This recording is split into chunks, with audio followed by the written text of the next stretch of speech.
Você é a justiça de Deus. Muitos cristãos têm um complexo de inferioridade espiritual, infelizmente. Sentem sempre aquém, sempre, estou tão longe, eu queria tanto ser mais assim, agradar a Deus mais, eu estou tão longe, eu não tô bem com Deus, eu precisava de orar mais, precisava toda hora pedindo perdão, toda hora sentindo tão aquém, e por isso que até pedem os outros para orar, porque eles nem acreditam tanto no poder das suas próprias orações. A Bíblia fala em Tiago 5,16, a parte B, muito pode por sua eficácia a súplica do justo. E eles, mas eu precisava de ser tão mais justo para poder orar e ter muita eficácia na minha oração. Mas a Bíblia fala que você já é a justiça de Deus. Você já é justo. Não deixe o diabo te condenar. A Bíblia fala em 2 Coríntios, capítulo 5, versículo 21, que ele fala assim, aquele que não conheceu pecado, que é Jesus, Deus o fez pecado por nós, para que nele fôssemos feitos a própria justiça de Deus. Então, quando Jesus morreu na cruz, ele levou a sua natureza pecaminosa, para que você pudesse receber a natureza perfeita dele. E agora não é pelos seus méritos, é pelo sangue de Jesus que você é a própria justiça de Deus. Um homem de Deus estava tendo uma visão, Jesus apareceu para ele, tão lindo, parecia os olhos poços profundos de amor, ele viu aquela beleza tão linda, a pureza, a santidade tão grande de Cristo, ele sentiu desse tamanhozinho, ele caiu aos pés de Jesus e começou a chorar e dizer, eu não sou digno de olhar na sua face, eu não sou digno. Jesus falou com muita firmeza, como voz de trovão, levanta-te, levanta-te. Meu filho, nunca chames de indigno aquele pelo qual eu derramei meu sangue para tornar digno. Meu filho, quando você se chama de indigno, você está dizendo que o meu sangue não foi poderoso para te tornar digno na minha presença. Você está desvalorizando o meu sangue. Meu filho, tome posse do poder do meu sangue. Você começa a declarar, eu sou digno, não pelos meus méritos, mas pelo sangue de Jesus. Eu sou digno, eu posso sim orar com ousadia e receber resposta de oração, porque eu sou a justiça de Deus. Não é pelos meus méritos que Deus vai me responder, mas é pelos méritos da justiça de Deus que eu sou em Cristo Jesus. Então eu posso orar e ver milagres acontecer, eu posso tomar posse, eu posso ver esses milagres serem manifestos na minha vida, porque eu sou digno de orar com fé, com autoridade e receber o milagre. Agora, deixa eu enfatizar aqui uma coisa muito importante, a justiça de Deus se manifesta em 4 níveis diferentes, tá? O primeiro nível é que os seus pecados foram 100% perdoados. Então você pode tomar posse disso. Tome posse. Você está perdoado. Não é porque você faz tudo certinho. Não é porque você lembra de pedir perdão toda vez que você falhou. Claro, a pessoa que ama a Deus, que tem intimidade com Deus, que está andando com Deus, quando ele falha, ele sente ruim, ele pede perdão para Deus, pede perdão para as pessoas. Mas não é porque você faz tudo certinho, até pede perdão tudo certinho, que você vive perdoado. Não.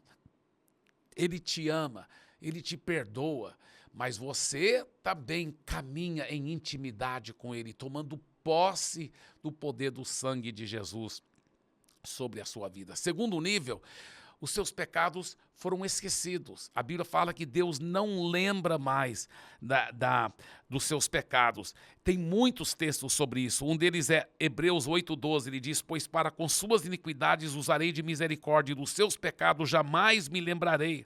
Isaías 43:25, ele fala, eu mesmo sou o que apago suas transgressões por amor de mim, e dos teus pecados não me lembro. Então, Deus tem essa capacidade eterna, sobrenatural, de realmente escolher a esquecer os seus pecados, dá uma amnésia santa, e ele não lembra mesmo. Que coisa linda, que coisa forte, que coisa poderosa, né?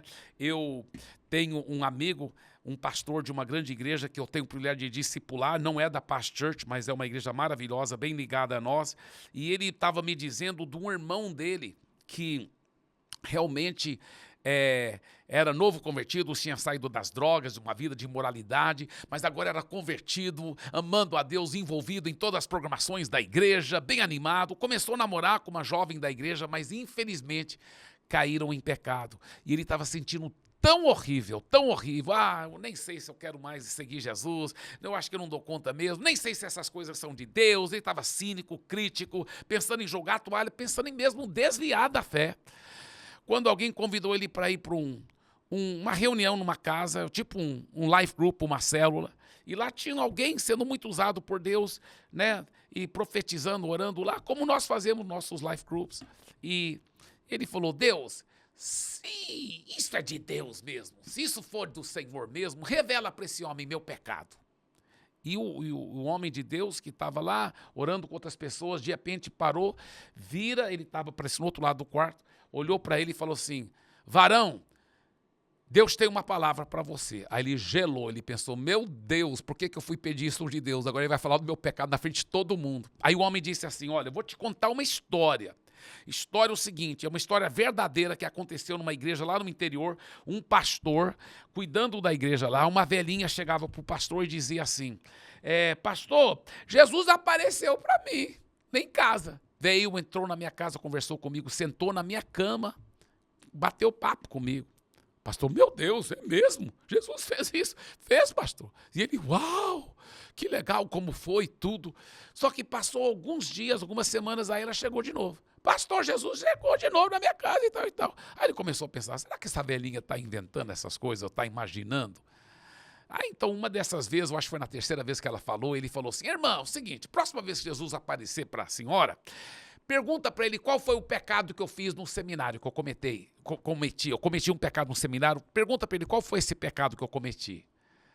Aí ele pensou consigo mesmo: a velhinha nunca mais vai me procurar, né? Porque ela está inventando essas histórias. Aí ela não vai poder dizer qual foi o pecado que eu cometi. Mas não é que depois de algum tempo, a velhinha chegou para ele e falou: pastor, Jesus apareceu para mim de novo na minha casa. Apareceu, irmã? Irmã conversou com ele? Conversei, pastor. E aí a irmã perguntou para ele qual o pecado que eu cometi quando estava no seminário. Perguntei, pastor, perguntei. E o que ele disse, irmã? Ele disse: eu não me lembro. Depois que aquele homem de Deus lá naquele grupo de oração, naquele life group, aquela célula, falou isso, ele disse: então, varão, sabe o que Deus está falando para você? Deus está lhe dizendo: eu conheço tuas obras e sei dos teus caminhos, mas dos teus pecados não me lembrarei, jamais. Aquele jovem se dedicou a Jesus dali em diante. Ele entendeu, ele teve revelação desse segundo nível tão poderoso da justiça de Deus. Mas a justiça de Deus tem 4 níveis. O primeiro nível, ele perdoa todos os nossos pecados. O segundo nível, ele esquece os nossos pecados. O terceiro nível, mais profundo ainda, ele nos purifica. Eu sempre gosto de dar o exemplo de um grande quadro branco, cheio dos seus pecados escritos, lá naquele grande quadro branco. Então, ele perdoa. Tá, eu estou vendo os seus pecados, mas você está perdoado, você não vai ter que ser castigado pelos seus pecados, está perdoado. Esse primeiro nível. Segundo nível, eu esqueci, então ele coloca um lençol branco por cima de tudo, eu esqueci dos seus pecados. Terceiro nível, ele tira o lençol e apaga todos os seus pecados. É isso que ele diz. Ele diz, eu mesmo, Isaías 43, 25, eu mesmo sou que apago as tuas transgressões. Lá em 1 João 1,9 fala assim: confessar nossos pecados a Deus, ele é fiel e justo para nos perdoar os pecados e, não é só perdoar e nos purificar de toda injustiça. Se ele nos purificou, nos apagou toda injustiça, só permanece o quê? A justiça. Você é a própria justiça de Deus.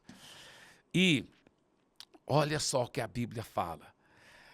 Porque alguém poderia perguntar assim: pastor, mas e os pecados que eu cometi depois de converter? E aí?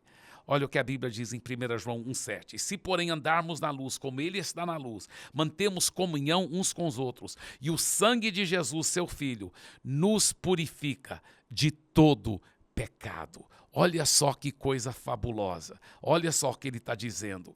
Ele está dizendo: se você continuar seguindo Jesus, você está andando na luz como ele está na luz, você continua seguindo Jesus, olha o que vai acontecer. O sangue de Jesus, seu Filho, nos purifica, está no presente. não só te purificou quando você converteu, continua te purificando agora de todo pecado. 24 horas por dia, você está seguindo Jesus, o sangue de Jesus está te mantendo perfeito. Eu sempre gosto da ilustração do limpador de para-brisa, né? Então, cai a chuva no para-brisa do limpador. Assim também o sangue de Jesus te mantém super purificado, limpo, na presença de Deus 24 horas por dia. E por fim, o quarto nível, a sua natureza pecaminosa foi substituída pela natureza do próprio Deus. Você se tornou a própria justiça de Deus. Aquele que não conheceu o pecado, Deus o fez o próprio Filho dele, Jesus, o pecado por nós, para que nele fôssemos feitos a própria justiça de Deus. Alguém me perguntou, pastor, o que quer dizer isso, que eu fui feito a justiça de Deus? Eu falei, para entender melhor, é o seguinte, você foi feito na perfeição de Deus, não pelos seus méritos, não pelos seus esforços, mas pelo sangue de Jesus, que te purificou. Pela ação do Espírito Santo, você foi recriado e feito na própria justiça, na própria perfeição de Deus. Tome posse disso, em nome de Jesus.